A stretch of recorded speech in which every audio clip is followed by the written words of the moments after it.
5 by 5 podcast. This is episode 4, and I'm Nina. And I'm Tanya. And tonight we have Budjette Tan, Yay! the awesome Our Budjette favorite. Tan, yes, of the Trese comics. And we're going to do tonight's podcast a little differently than the others. We're going to have Budgette's interview up first, and then we're going to talk about our geeky stuff later. So afterwards. So yeah. Go on. So we've been oops tech. Anyway, so Everyone to the 5 by 5. Hello? Hello. Yes, sorry. Technical Sorry. problems. Okay. hi I'll Budjette. keep quiet. No, don't worry. Hi Budjette. So but say hi to our listeners. Hello, listeners of 5 by 5. I hope I'm coming in loud and clear because I don't know what I'm saying. Okay. No, you sound fine. you sound fine to us. I think you sound fine. Thank you for taking the time to visit and guest Yeah. on the show. So we have a lot of questions. Yes. For those who are not familiar with, for some reason, who do not know who Budjette is, he is one half of the he's co-creator of the awesome comic book Trese. It's a series of graphic novels. He created it with Mr. Cajo Baldissimo, with Cajo Baldissimo, and it's a supernatural series and set in the Philippines, set in Manila, featuring the hero Alexandra Trese. And Budjette is the writer. You are the writer, right? And Cajo is the artist. Yes. Let's pretend I am. Yes, I am the writer of the yes. Are you planning to do a switch sometime, like for this next book? I did the drawings and Kajo will write.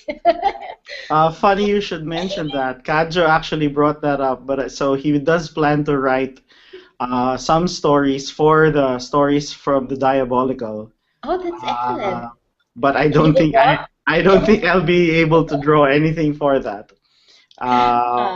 So I will just be his editor, but we'll see. Or if the readers are happy to see stick figure Trese, then yes, I will draw an issue. Yeah, I buy that. Yeah, that can be a thing. If XKCD can do it, why not? can do it. Right. Thank you. One buyer. Tanya's my first buyer for stick figure. Yeah, and they'll be like, so what is that? It's like manananggal, obviously. Stick figure But manananggal. Anyway, so we're so excited to have Budjette on because we are fans of Trese. I personally think that it's like the closest thing we have the Philippines has to Buffy the Vampire Slayer. And thank you. I love Buffy the Vampire Slayer. So do I. Yeah, so that's why we're so excited to have you on. But we don't. We actually have a lot of questions for you, Budjette. So it's not going to be all about us fangirling you and Mr. Okay. Baldissimo's work. So I guess I'll just start reading some questions now. We have one from S Teardrops on Twitter. Who was the inspiration, if any, for the character of Alexandra Trese? Who is the inspiration for Alexandra Trese? My standard answer there was that I really wanted to do paranormal detective, occult investigator type character, and it was, it was me wanting to do Batman and John Constantine and a little bit of Fox Mulder and Gil Grissom, and what I realized was that when I then mashed them all up and created Anton Trese, that he just ended up looking like a mashup of all of those characters. So I then said, well, if it looks too much like all of these other characters, then what if I turn Anton Trese into Alexandra Trese, or to make her a woman? And suddenly that just made the stories flow better for some weird reason, rather than just have another tough guy beat up monsters. It was just more interesting to see a female in the lead role. I will now retract that answer because You always meant for it to be a girl then. Okay. no, because I suddenly realized. Look, I mean, when was that? A couple of months ago, me and Kajo were talking about um, our influences and things that we want to do moving forward, and I suddenly realized, even though yes, it's true, I love all of those other characters that became my peg for Anton Trese. I realized around the time I was writing or conceptualizing Alexandra Trese, I was reading Warren Ellis's Global Frequency, whose leader is Jenny Sparks, and Miranda Zero, and I was reading Warren Ellis's The Authority, which has Jenny Sparks as the leader.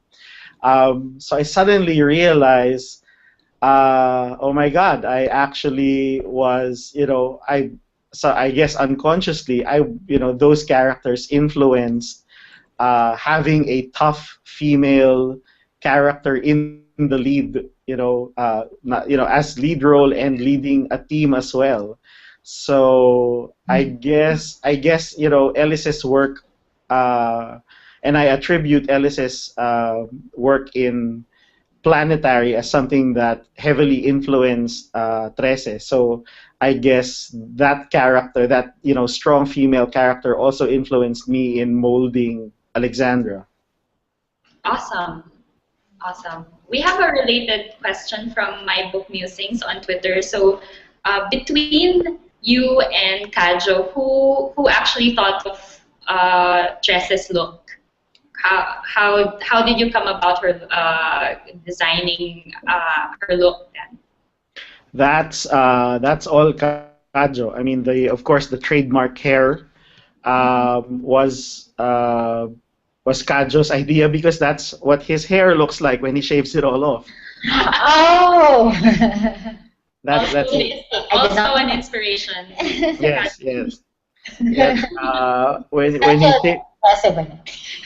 yes, we've been waiting for the hairstyle to become a trend, but so far no one's picking up on that hairstyle. But so yeah, it was Kajo who thought of the what do you call this? The hairline.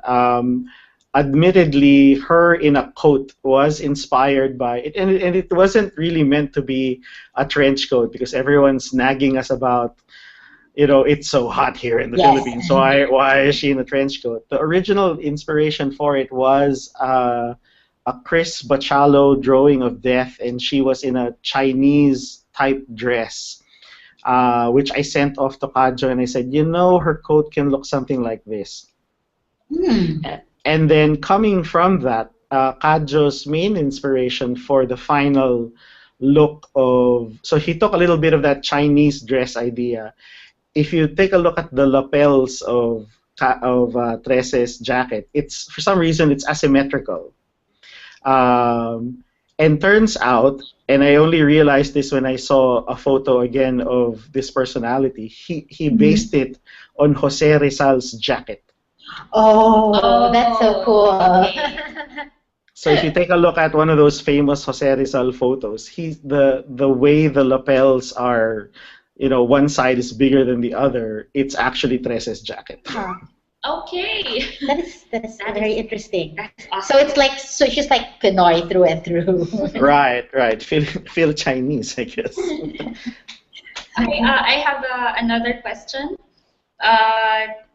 So I guess this is something you get a lot and probably have a standard answer for that you may or may not retract.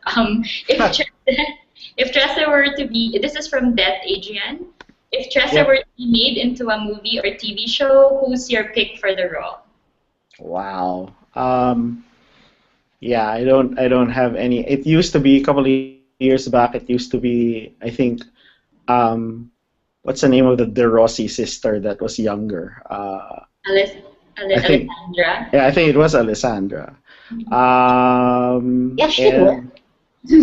Yeah, because she's played like tough roles, and she I mean, I know a lot of people have suggested certain showbiz personalities, but they've usually played sweetie roles, so it's Mhm. tough to imagine them playing a character like that. I'm sure they could try, but I don't know. Or most recently, the Japanese lady in Pacific Rim. Okay. And I like surprisingly, it. she turns out to be the Chinese lady in the gigantic flop that is 47 37 Ronin. Ronin? She was Chinese Yes, there? I think she was a Chinese dragon, wasn't she? Okay, so she can do various Asian personalities and countries Is it then. because we all look alike But to Western people? Maybe it's just a career goal to do a lot of Asian roles. right, Yeah. right. It's I just a can bucket list. Yeah, here's another question from Dandy Galvez. The first 3 book volumes have the word murder in the titles. Was this intentional? Yeah, eventually when we did think of a theme to not really a theme, but something to just link the 3 books together. It did start off with okay. Thank you. A little bit of a commercial there. Um, what do you call this? I mean, I guess it just started off because of the Balete Drive murder, and we just thought, well, we're doing book 2. We wanted some sort of link to that, and it just made some weird sense to make it all about murder. And yes, to answer the other question in your heads now, the next 3 books are all about midnight, things happening around the time of midnight. Okay. So, That's cool, which huh? and if you're asking me what the next 3 books are, I haven't yet figured it out. We're trying But not to see. We're trying not to ask you. We're very disciplined right now. thank you. Right now, I'm planning to use the word unicorn. I'm just not so sure, Kadjo. Woohoo! Unicorns. Why not? I Why said not try? unicorns. No. We have a question from Ann Plaza on Twitter. Do you watch Supernatural, the TV series? I try. I'm not a fan, unfortunately, but I have seen a couple. Shut up, just kidding. Yeah, and oh, the signal just went dead. They dropped my call. What happened? What happened?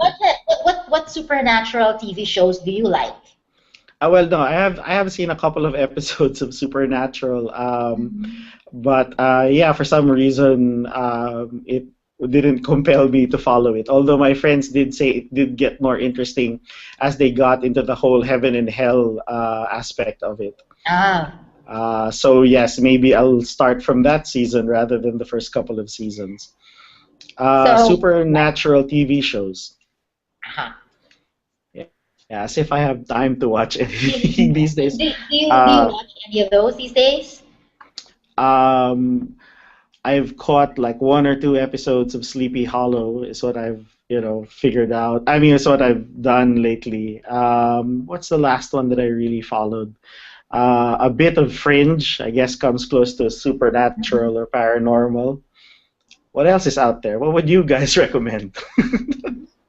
Supernatural. Okay. I watched that. Although the oddly enough, I did not watch the Vampire Diaries, but the spin-off, the originals, is actually pretty good. You should check it out. Okay. So it's for adult.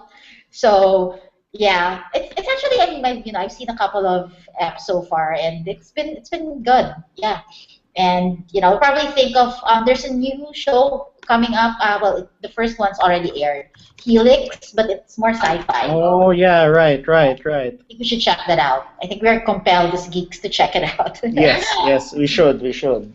Budget, there's a question from 9moons42.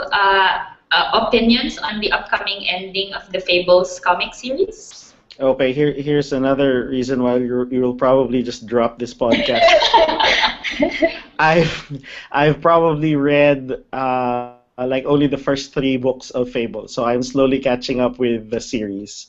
Oh, Same with the Unwritten, which is just which makes me feel like I should be reading it in a library so that I can just quickly reference all of the things he's referencing in his story.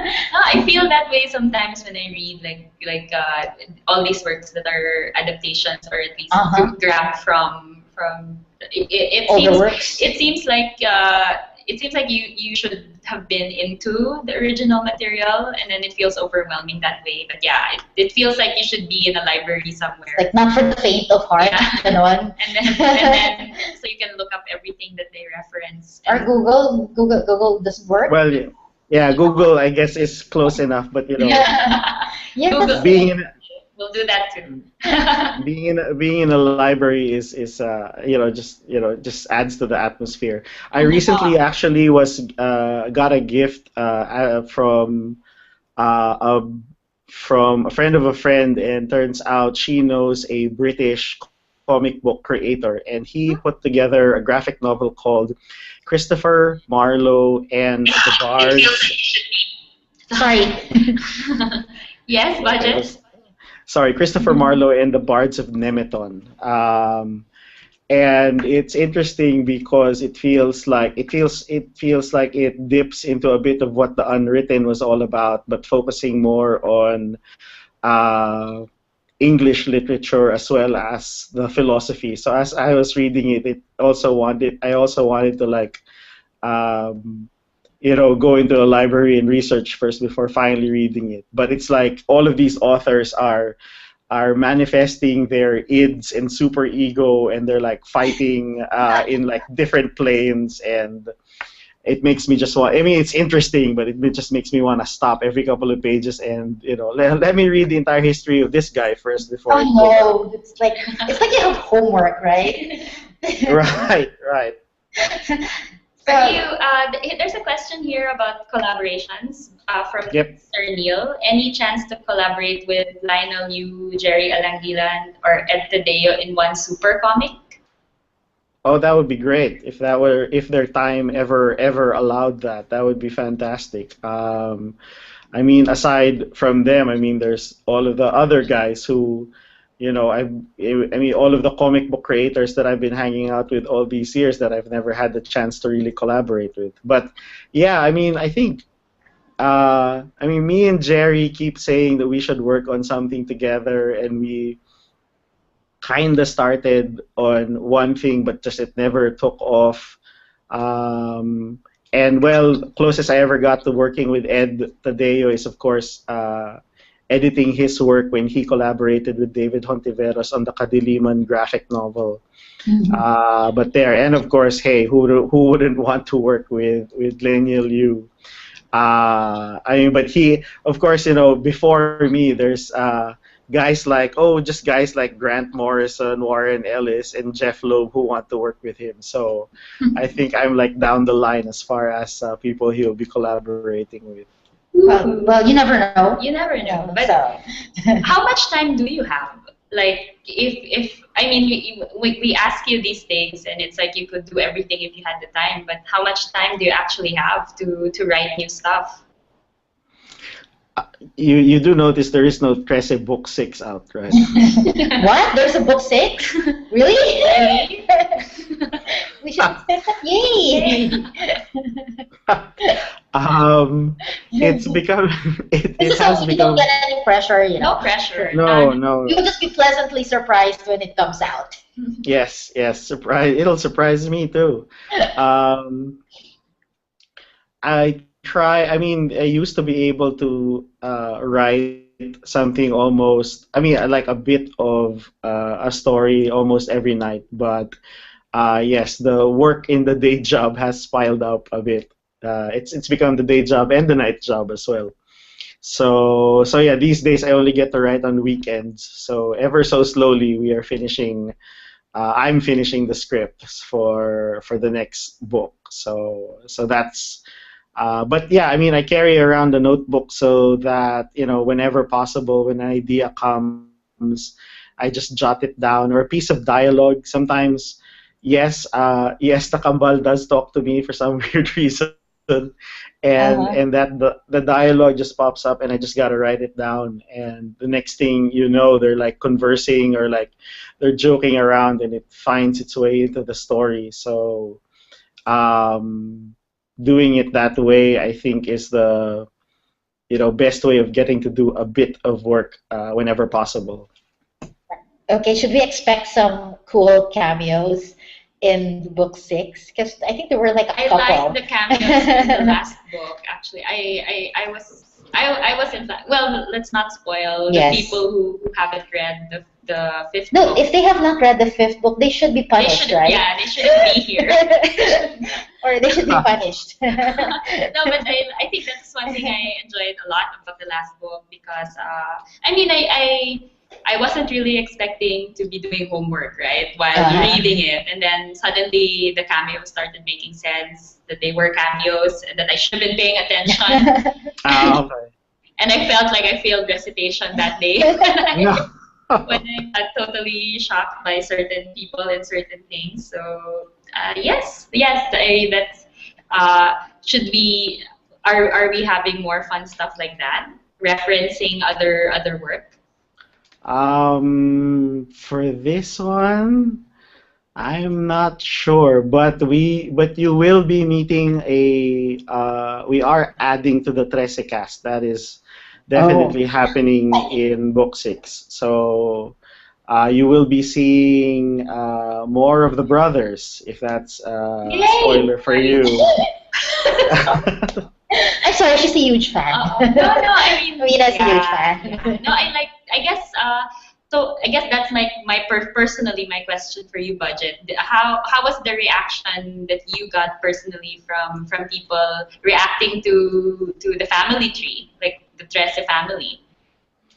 It was fantastic. I mean, that is the one of the constant questions that we get. Aside from what happened up in the tree, it's like, when are we going to see more of the family? When are we going to see the Trese's mom?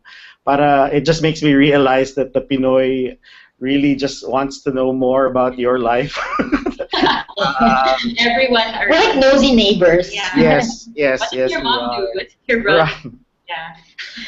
No, I So, like that because I know somebody, I will not say his name, but I know somebody who said, no, like, family members, that's too much. Like, focus on Trese. And I was like, no, she has interesting brothers. Stuff like right. it's completely moot, of course, because Yeah, why none of us debate? have Yes. Why debate about it, right? But, Right. But yeah, I mean, in the same manner that if I mean, like, if they can devote spin-off books to Batman's supporting cast and actually come out with really great stories. I mean, aside from, of course, Robin and Batgirl and Nightwing, I mean, some of the best stories was actually like Gotham Central, which just Mhm. focused on the regular cops that had to deal with the weirdness that happened in Gotham. So, I mean, we attempted to do that with Precinto Trece. Yeah, that was But actually cool, huh? Was that one of the things that you distributed at one of the comic fairs? yep, yep, Oh, yes, I yep, remember. I have that, yes. and it was actually interesting to like stories that where Tressa isn't there, but the peripheral characters are. So that was fun. Yep. I mean, it's the, Do it's like the, a full-length graphic novel for that? sorry. Are you planning to do like a full-length graphic novel for about that, like Uh, Trece but without Trece? I, The other. well, I'd love to, except, excuse me, I mean, that was supposed to be Precinto Trece, but Atan, our artist, got swallowed up by his day job. So it might, right now, I guess the venue for those Trece less stories would be Stories from the Diabolical, Okay. which allows me Kadjo to put Hank in the spotlight because he always gets edited out in the final draft of Oh, the script. Okay. That's excellent. Oh, do we have any more questions? Yes, we have. I'll mention another one. Do we have time actually for all the? There's like so many questions. Yes, yes. We will do our best, I'm folks. hoping. So we retweeted them, and budget is tagged in a lot of them. So I hope you have time to answer the others that we can't read Okay. on air. But Sure. here's another one from at My Book Musings. Are any of the ghost love stories featured in Trese inspired by your real life?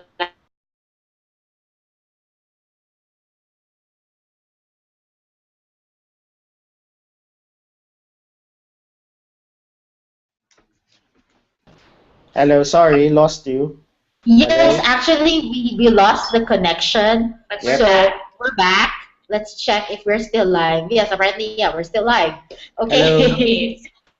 It's Hello? like a love life question suddenly makes the internet go. Oh my God, is the internet protesting the love life question?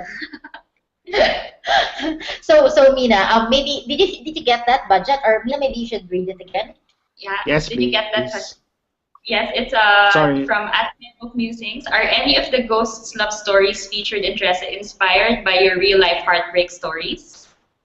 The ghost love story. Oh, from well, yes. I mean, it's you pull from everywhere, or like that sob story you heard from your friend who got drunk and started spilling his guts. So, yes, you do take advantage. And yes, if to listeners out there, if you have friends who are writers, you will be taken advantage of, and your life will be somehow copied, plagiarized, remixed, and mashed up into some other story.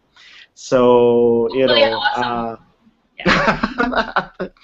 um, but yeah, I mean, or it's like, I mean, one of the things that I had fun, well, quote unquote, fun writing was the Bangungot story because, well, spoilers if you haven't read it, it's the secret origin to what the Bangungot really is, which of course is just completely made up.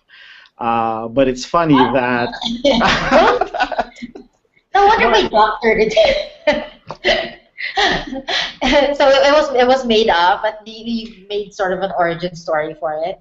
Right. I mean, no, it's just interesting because who was that? I think I was talking to, or I got email from a foreign reader who Mhm. asked, where did you research this, or where did you find this story about the bangungot? And I just said, I made it up.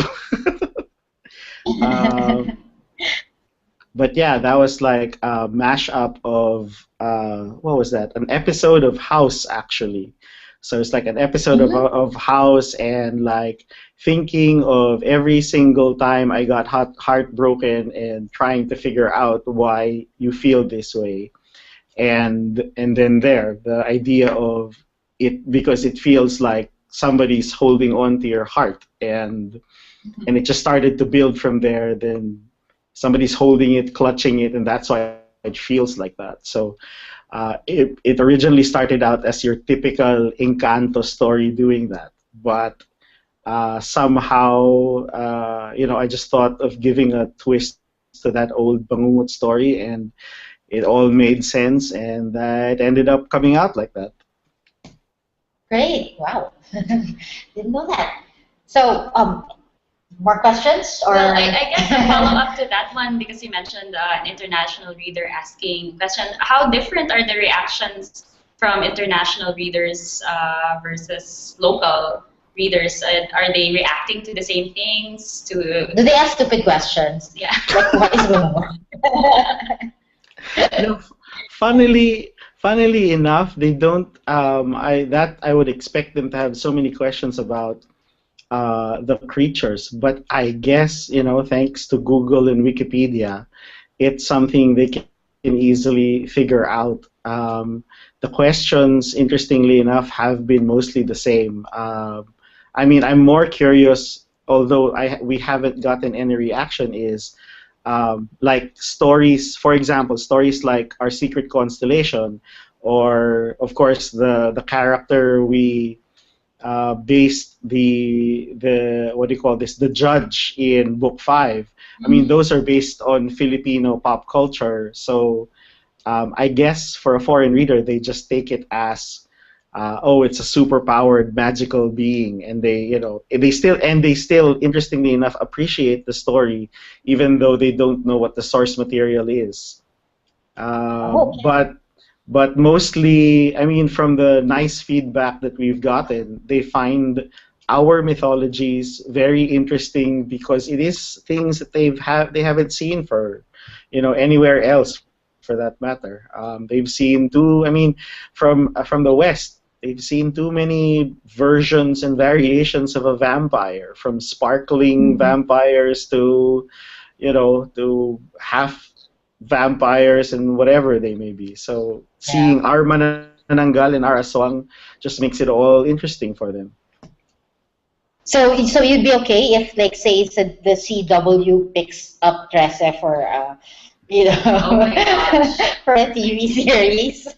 I just have if that ever happens, I just have a bad feeling that we'll see the Kambal shirtless every two scenes. I will not object to that. Why is that a bad thing? No, I'm sorry. No, it's not. It's not. It just seems to be part of, for example, Arrow. I can already imagine the writer's room where, they're done with the script and somebody says, wait, he's not shirtless in this episode. Yes, there's a quota of shirtlessness every episode. So yes. it could be a good thing, I think. Yes. I understand you did get you did hear from someone you're a fan of, and he apparently has read Trese. Do you want to talk about that? Which one are we talking about? Well, you wrote someone. Oh, you're a yes. And he has read Trese, and he said he liked it. Yes. I found the Facebook page. So I got I found the Facebook page of the director of Ruin Kenshin, and I just decided to say hello, say how much I like the film, and to of course to Otomo, to direct to director Otomo, and he actually wrote back. Strangely enough, and he said, thank you. In broken English, he said, thank you. Please watch my film. Yes, I have read Trese. It is great, I think. Or something like, it is cool, I think, is the way he phrased it. So whether or not he wasn't sure or not, I think it was just great and really, really nice of him to reply to some random letter writer, and turns out somehow, yes, he got to read Trese, because it has become, and we're really, really thankful, it has become the favorite pasalubong of people to friends, and not just to like Pinoys abroad, but to thank you very much. I've actually asked Mina to bring over hand carry copies for my sisters in the States. Oh, thank you. No, actually, they were for my nephew. Because my nephew, he was he's growing up in the States. He's like in high school now, and so I gave him copies of Trese, and he like loves it so much. He goes around the house saying, "Mama, where is my dress?" And she's like, "What is a dress?" And so apparently he doesn't know how to pronounce Trese. Like, that's so, fine. That's fine. His upbringing has been lacking because he grew up there. So, but an update on some reactions on Twitter. No objections to shirtless kambals from Ann Plaza. Fine. And just so you know, and also from Anne, you have another buyer for stick figure Trese drawn by Budjette Tan. By Budjette Tan. So you have 3 buyers now. Yay. No pressure. Hey, would it help if we Kickstarter it? Right. Okay, here's what I'll do because that's actually one of the ways I when I run out of words, what I just do is I sketch the little thing on the notebook. So Awesome. I'll upload the stick figure Trese script, and if you guys like it, sure, I'll we'll make Yay! more. Fans of stick figure Trese. This could be a thing. We have made it happen. Yes, yes. Thank you. This is so much fun, and unfortunately, we cannot answer. We cannot. Budget won't be able to answer all your questions, but just keep tweeting them, and perhaps when he has time later, he will reply. Most So, but definitely. yeah, Okay. Thank you for joining us yes, on the on this podcast. podcast, we know you're very busy, but we're so glad you could make time for this. Thank you very much also. Kadjo would have loved to be part of this, but yes, as you can see, there is no book six. So, oh, by the way, please do follow. I mean, one of the things that Kadjo has decided, his New Year's resolution, Hmm. is to draw a Trese artwork every day. I mean, just to warm up. And if this is his way of warming up, I can't wait to see the rest of the pages of book six. Yeah, he posts on So his Tumblr, right? yes, so please do visit his Tumblr, which is Cadjo Baldissimo. Hang on, at Tumblr. No, Yeah, actually, we'll post cadjobaldissimo.tumblr.com. links. We'll post links in Okay, the show fantastic. notes. So if you're tuning in right now, though, it's easy to follow Budget on Twitter. It's just follow the hashtag. He's tagged there somewhere. But all your Yep, links, yep. to Budget and Kajo's websites and social media sites, we're gonna post them all there. They will not be able to hide from you. Just kidding. Yes, no problem. Yes, and where can we find your copies of Trese? It should be available in, of course, all of the big bookstores. So National Bookstore, Power Books, bestsellers, Fail Bars. Thanks to the new owners of Fail Bar, started to carry not just Trese but a whole lot of local indie comic stuff. That's so cool. Um, Yes, so thanks to those guys. Of course, Comic Odyssey, and for the people who are asking, sorry, one more. As far as online is concerned, because we do get feedback from people in the provinces who say they have a hard time finding it. You can find some or most of the Trece titles in Lazada.com. You can order it Oh, from there. okay. And I think National Bookstore delivers too, right? Like if you order online. Yes. Yep, yep. You can also order from National Bookstore's website, and if you have an e-reader, you can now download and not the ebook version of Case 1, 2, and 3, and you just have to pay, and you can pay in pesos and not you don't have to pay in dollars because they tied Oh up with yeah. Kobo. Oh, okay. We'll post links to all of those, so nobody has any excuse to not get a copy. There have been 5 books of Trescent now, and maybe a sixth one if we are very good. We're good. If you're very good fans, they will gift us with a And sixth then book. stick figure Trese in between. And stick figure Trece. Thing. Okay, maybe that's what I'll do. We'll make Kadzo write it. I'll draw it as stick figures. Let's see how that goes. Try something new, right? Right. Yes. Thank So you. again, thank you so Right. much, and thanks to everyone who tuned in. We will continue with part 2 of this show, but yeah. So that's our interview with Budjette Tan, and thank you Okay. for tuning Thanks, in. Mina. Bye. Thanks, Tanya. Thanks, 5x5. Bye. Bye. Okay, so we're still here, and this is part 2 of the 5x5 podcast, episode 4, and I'm Nina. I'm Tanya, and this is the podcast where we talk about all things geeky and like TV shows, pop culture stuff, movies.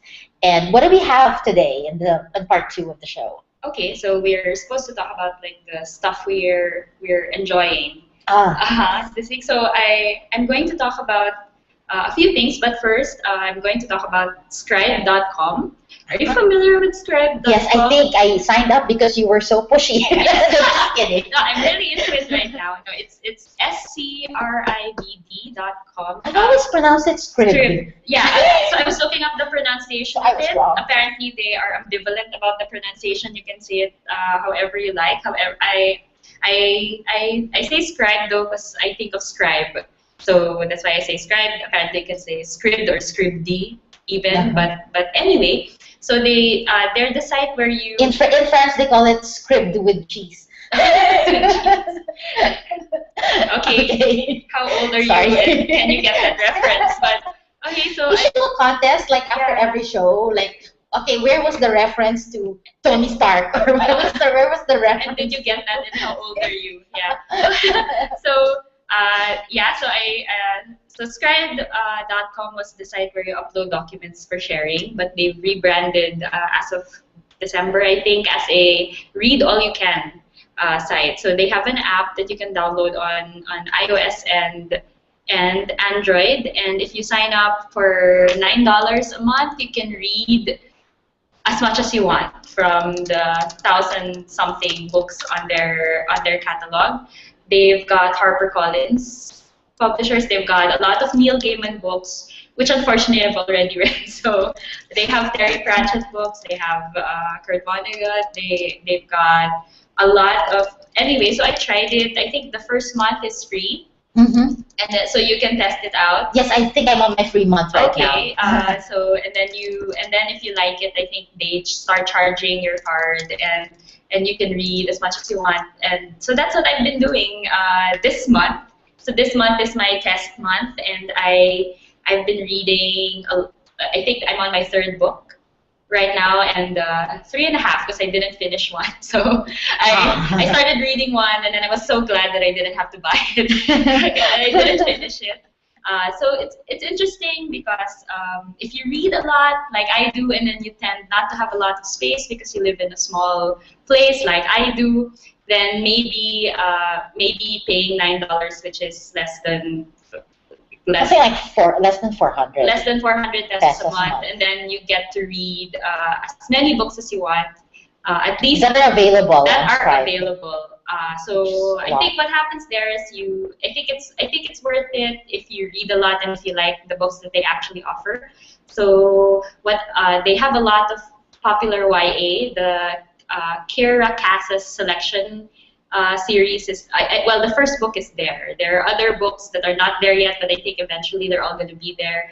The Delirium book is there, so I think Pretty Little Liars is there. So suddenly, wow! So suddenly I'm catching up on my YA. So I also have a Kindle. I also read actual paperback books, but I'm testing this out because these are actually books that I kind of thought of buying, but not really because I'm not sure about if they're any good. So I don't know. So maybe at the cost of like less than 400 a month, I get to try out everything and then not feel bad if I don't like it because I didn't actually. I can move on to. That's actually an interesting model, right? Because in Amazon you can return the book if you don't like it. Like if you read like a couple of chapters, you don't like it, you can return it. Mm-hmm. But for Scribd, I'll call it Scribd. You call it Scribe. Yes, we'll do it that way. Yeah, that way.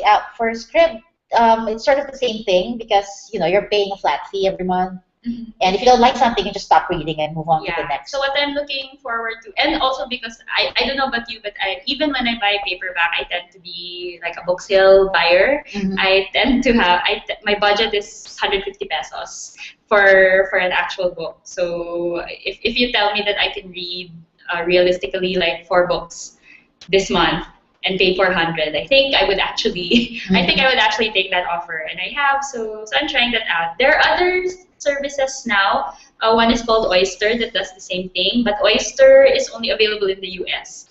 So that's the problem. Mm-hmm. I would have wanted to check them out also, but hey, be available internationally, please. There are readers everywhere in the world.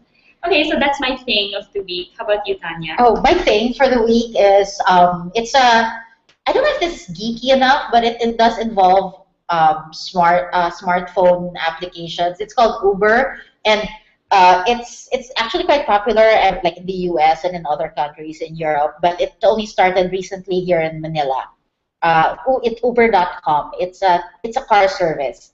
Now, why would I be talking about a car service? Well, first of all, it's how hard it is to get a cab. Yes. People who don't live in Metro Manila probably don't have this problem, but I've been late to so many. By the way, they're not paying me for this, so I'm just enjoying them so much.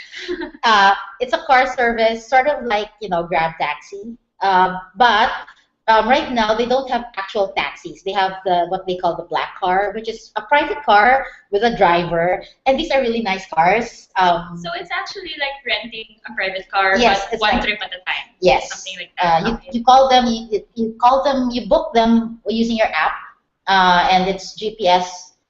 Is that what it's called? It's GPS location. enabled. Yeah. Yeah, enabled. And so you book them, they'll pick you up and drop you off wherever you want. And it costs a little more than a regular taxi, but it's like so worth it because the air conditioning is, they will ask you, is the air conditioning all right? Should we make it colder or is it too much? And they will open the door for you, and there are leather seats. And it's basically I got a nice big the car I got earlier today was like really roomy, so I like that. I was like stretching out, and you can fall asleep and it's fine. They'll wake you up when you get to your destination. So the thing is, and this is you're required to have a credit card when you sign up, but I have a promo code. Oh, Did you I'm know going that? to use it. Yes. Yes. I have a promo code. It's Uber Tanya Arpa. That's just one word, lower caps. And if you use this promo code when you sign up, you get 1,000 pesos credited to your account. So that's good for like 3 or 4 rides. And so go sign up and use my promo code. So you can try it. I mean, you literally have nothing to lose. So there. So every time I leave the house now, I always have my smartphone on. I don't know if you guys do that too. I use Waze when I want. I don't know. I just can't get off online. I can't get offline even when I'm commuting. So there. This is my awesome thing for the week. I have been enjoying Uber very much. So I hope you guys check it out and use my promo code. I'll put it in the show notes. I will. I also take cabs and a lot, and I will try that. Thanks. Yes, you will. Thank you. Thank you. So what's up next? We did decide to talk about comic book adaptations, like comic book to movies, this week. Yes. And so, Mina, I will ask you first because Okay. We have a comment from S.E. Acuna on Twitter. Mhm. Her curious for all your picks for best comics for films. Mine are Alex League of Extraordinary Gentlemen and From Hell. Constantine, not so much. Okay, I actually liked Constantine the film when it came out. Me Of too. course. Oh my gosh. Please don't take away my big credit, my Oh, big no. credit. Don't I sign think the off. people who really hated it are really those who enjoyed the comics, Yeah. because I think they were pretty awesome. So when confronted with this Hollywood And then- version, and they're then like, I "Oh my saw- God, what the hell?" And then I saw the movie on HBO again, and then it was a little okay. It was a little weird. Yeah. Yeah, maybe it doesn't. Maybe you fans of the comic saw this immediately, but apparently maybe it doesn't hold up well over time. But there are movies that are like that, like Hollywood blockbusters. Like you watch them on the screen when it comes out and you enjoy it, and then you see it on HBO. You're like, wow, that's terrible. Yeah. I'm sorry, that happened. I saw the Tobey Maguire Spider-Man, which I enjoyed in the movie. When I saw it on HBO, I'm like, oh my God, that's terrible. How could I have enjoyed that? I'm sorry, Spider-Man fans. But so yeah, there are movies that and there are some that you enjoy them on the big screen, and when you watch them on TV, you're not leaving the house until you finish watching it. It holds up. Basically, I think you're just caught up with the hype because it's come out and there are promotions for it, right? So yeah, and I guess interesting that From Hell was mentioned because I watched that also, but I didn't. I mean, it felt so much like it was a movie of a comic book for me. I mean, it didn't feel like a separate movie that I could enjoy as a movie. But So that's my opinion. Sorry. I like Johnny Depp, so I like it. Yeah, but I guess there are some adaptations that feel that way. Like there's so much baggage, and then it suddenly feels like you're not watching the movie anymore. But I guess if I were to add something, we don't have that much time. But if I am going to add something to the discussion, it's I actually have like a reverse take on this. The series I really followed on comics was Buffy season 8.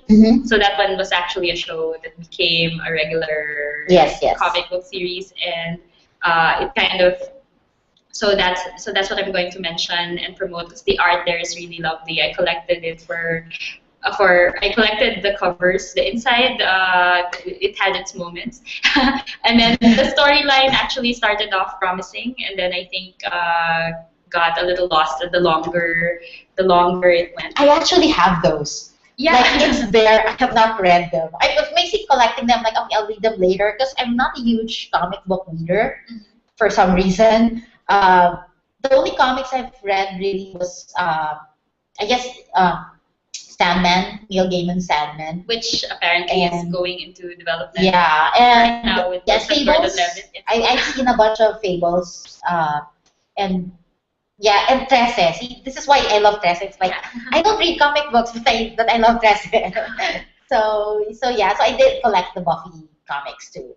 Although they're sitting there waiting for me to read them. Yeah, so what happens there is it seems separate. Like you treat it like canon because it's supposed to be Buffy season 8, at least at the beginning. But there is it does feel different. At some point it started to feel different, and then it started to feel okay. That it started to feel more like I was a fan of the show and not necessarily the comics, but could appreciate the comics individually. By themselves, and that's how I feel about certain adaptations. So one adaptation we keep talking about in our limited podcast run is Arrow. Oh yes, that was a comic book. I'm sorry. I forget this sometimes. Which Budjette mentioned this earlier as in part 1 as an example of unnecessary shirtlessness on TV. Is any shirtlessness really unnecessary? Yeah. I mean, let's take for example, you don't watch this, but I do watch Criminal Minds. So the show gets really gory sometimes. So I'm like, okay, there has to be enough there has to be enough Derek to offset. He doesn't have to be shirtless. He just has to be on the screen. Okay, to make you feel better about the gore. Yes. So shirtlessness it's not necessary. May not be entirely unnecessary, right? So I mean. To mention, sorry to comic book fans who feel like Arrow is totally like not. I know. I wish I asked. If there are any people, we're gonna post that. But I think it's safe to say that it's its own thing. The CW has its own rules. If you follow you follow any number of shows on that network. But if you do follow the comic book Green Arrow, we would love to know what you think of the TV adaptation. Although from what I understand, like comic books, I don't read comic books, but I have enough friends who like read it and discuss it in front of me, and apparently it gets a reboot every now and then. So I guess something like a TV show, it's not really that big a deal. I mean, even though there are like differences in the characters. There are things that they're used to it. Like they're used to getting things shaken up after a few years. It's like suddenly this one's a woman. Yeah. We have a question related to Uber. Do you pay a fixed fee, or is it a metered thing like taxis? Uber is a metered thing. Like I said, you have to sign up with a credit card. Apparently, it's perfectly safe so far. And they just charge your credit card, and you don't have to tip. Basically, it's like completely cashless. It's a metered. It has certain rates that is higher than taxis. But like in my case, like I from Mandaluyong to Green Hills, I paid something like 250. Now, like there's no booking fee, no other fees. That's basically just that. I think it's like 90 pesos. And then it's flag down. charged to your card. Yeah, 90 pesos flag down, and But like I said, if you sign up and use my promo code, you will get 1,000 pesos credited to your account. So you can take your first few rides for free. You literally have nothing to lose. So go try it out. Okay, that question's from Anne. So we have another comment from Perfect Rin. Mm-hmm. The only comic book graphic novel I collect is Fables. Fables. Okay, I will check that out. Fables also, and Archie. Archie. There seems to be a resurgence of Archie. I see a lot of it on the shelves now. And yeah. Okay, and then we have comments coming in about various topics that we talk about, but we're running out of time. Yes, We're going to move on to our next topic. I'm sorry, which is steamy reads. Oh, tell us about steamy reads. Yes. You got cut off last when you were trying to explain that we're gonna talk about it this week. So it's a workshop, romance writing class that is sponsored by Buko, which is an ebook store. That's Summit's ebook store, right? Sadly, they don't have Android version yet, so yeah, Android please. So, but they're on the Apple Store now, and they sell content by books by Filipinos, magazines, also there's Tagalog, Taglish, English work mostly for a Filipino audience. And then they sponsored a romantic short story writing workshop that I'm facilitating. So we start on Saturday, and it's called Steamy Reads. Oh, can we still sign up for that? Well, I've closed the sign-ups right now, so I'm just talking about it so you can watch out for the stories that are gonna come out from that class. So about over 50 have signed up. It's a free class. Our first meeting is on Saturday, and the goal is actually to write a minimum 5,000 word romantic kilig short story for adults. That's why it's steamy. Oh. So we required everyone signing up to be 18 or over. It's not an erotica writing class. Sorry. It's more of it's steamy. It's as steamy as you want it to be. We're not going to tell you how steamy you want it. But what we want is that each story be about adults tackling adult issues. So certain things, bills, love and bills and etc. But yeah, so we're doing that to address what we think is, because there aren't enough. I mean, this is a big market. Abroad in the U.S., romance stories, and we're encouraging people to write in English. It's not necessary, but we'd like to encourage people to write in English so they can be discovered regionally, because it is possible for books on Buko and other ebook stores to be bought by anybody in the world. So Summit does accept, right? Yes. Manuscript submissions for love stories and even the more spicy. Yes, they do. So actually, you don't need to go through the class to have your book. If you have one, go send it to Summit. Yeah, go send it to Summit or contact Buko.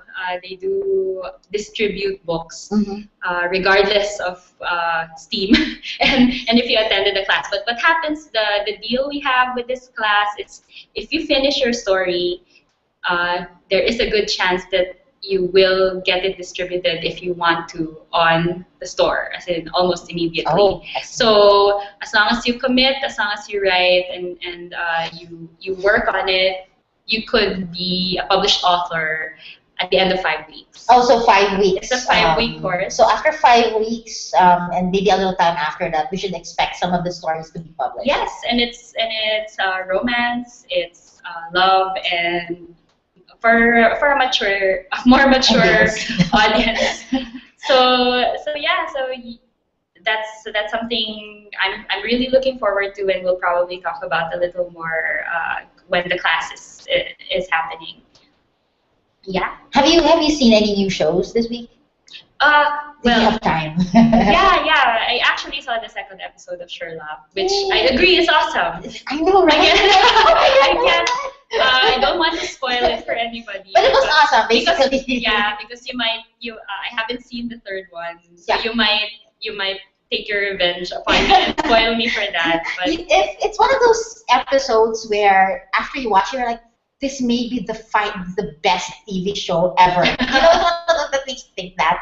You have to like look back into your memory to see if like, wait, are there others that are better than it? It was just that it's good. also fun. But of course, like it's a long show, so by like in the middle and when you're tired and you had a long day, you're wondering what's the point of it all. And then you get to the point of it all, and then so maybe you'll be happy about it, maybe not. Yeah. But I was happy about it. So yeah, that was my fun geeky moment of I the know. week. I've seen. So it's January, and apparently there are a lot of new shows coming out. I am enjoying Intelligence. Oh, It's this new series. It's a sci-fi thriller sort of thing. I think it's based on a book called Phoenix Island, but it's deviated a bit from that. It's basically this guy he's human. They put a chip in his head. It's new technology. He has the internet on his head, basically. It's like connected to, so he doesn't need to Google and he's some kind of operative, ex-Navy SEAL and stuff. But the whole thing's fun. Just check it out. I'm babbling. I don't know how to, I haven't exactly prepared a summary, but that's one of the shows I've been watching. Okay. And I've been meaning to check out Helix. Okay. I think it's sci-fi. I think. What channel was that? Anyway, it's premiered, 2-episode premiere, and I started watching it, and it sort of freaked me out a bit because it was it's a bit scary. And Okay, I think that's okay. I mean, it's February's coming up. yeah, I plan to finish it. Instead though. of romance, we should be scaring Really, each we other. should? Yeah. That's how. Oh, we should do it. and the awesome thing is, it's one of the writers of the team for Helix is Javier Grillo Marxwatch, who Middleman. Yeah, he created Middleman, and so I was like watching 5 minutes into it. I'm like, where are the funny? Where's the funny? So yeah, there was no funny, but it looks very interesting and it looks pretty scary in a nice way, not scary in a good way. And when I have time to finish the 2-episode premiere, I will do that. Okay. And I will let you know what I think. Is it awesome or And you guys should check it out and let us know what you think if you have any comments or want to talk about anything we're talking about on the show. You can tweet us. Use the hashtag 5x5podcast. And so yeah, we take feedback, comments, suggestions, And suggestions for questions. topics. So next week, Uh-huh. we're going to try to have Ron Lim again. Yay! Ron Lim. What direction? Yes. So we were so looking forward to it. We're going to talk about Ron Lim is a journalist and book blogger, so we're going to talk about books and the book scene in the country, authors coming in. He interviews authors. He interviews authors Yeah. that come in. Maybe he can share some dirt Oh. or fun stuff Oh yeah. about the authors he's met. But also he Is will a big tell us. fan. Yes, he will tell us what's up One Direction. Yeah, he's a big fan of One Direction apparently, and I do not follow this group, Mm-hmm. but I seem to be missing out on something, and he will explain to us what He exactly will explain to us is why. that we are missing out Yes, on. yes. What exactly are we missing? Yeah. And So just to warn you, if you become a One Direction fan after next week's show, we take no responsibility for it. We have warned you. yes. So that's what's gonna happen. And Hope you tune in. hope you tune in. We'll post the link, and also just in case the schedule changes Mhm. because of we're trying to get the guest availability Mhm. just right. So we will post when the podcast will be, but it'll also be on YouTube on our channel forever. Forever, yeah. If in doubt, like you can always just follow the hashtag on Twitter. At some point, we will post the the URL for the video. Yes. Well, it's a video, but it's really just audio, as you can see now. Or you can go to our website, 5x5 podcast. It's spelled out, one word, 5x5podcast.com. You can have, there's all the information you need, links and information. And we are also on iTunes. You can just do a search on the iTunes store for the 5x5 podcast, or you could just go. You could do a search for Mina. You can actually bring it up if you search for Mina V.S. Guerra on iTunes, or me, Tanya Arpa. It will come up. So yeah, or you can just go to 5x5podcast.com/iTunes. And so there's you can find us everywhere. Okay, so that's us this week. Yeah, thank you so much. Thank you for tuning in, and we'd like to thank our friend Louie. You helped us so much today. Yay! Yay! So yeah, if you are in need of a yoga instructor, we will post Louie's info. Louie's info, yes. So, on the show notes. So she helped us so much tonight. And, yeah, we're gonna read all your comments and questions now after the show. So keep them coming. Thank you so much. Thank you so much for listening. Bye. See you next week, everybody.